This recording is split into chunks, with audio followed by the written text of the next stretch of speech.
MS ওয়াৰ্ডে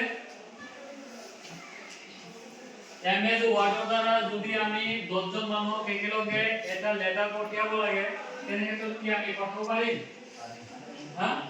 কেনেকৈ পাৰিম কেনেকৈ পঠাব পাৰিম মেল মাৰ্কস নাম দেখিছা তোমালোকে এমএস ওয়াৰ্ড যেতিয়া ওপেন কৰা মেল মাৰ্কস নাম লিখা আছে বা কিবা অপচন আছে বা ফিচাৰ্স আছে তাতে তো এই ফিচাৰ্সৰ দ্বাৰা আমি কি এজন 10 জন বা 20 জন যিমান ক্যান্ডিডেট হ'ব ঠিক আছে আমি এই সকলোবোৰৰ একে ডাটা আমি একে সময়তে পঠিয়াব পাৰো যেনেবা আমি হোৱাটছএপত এটা গ্ৰুপত এটা মেছেজ দিলে কি সকলোৱে পাই যাও না 1 মিনিটৰ ভিতৰত সেম তেনেকৈ আমি ওয়াৰ্ডৰ দ্বাৰা মেইলিং কৰি আমি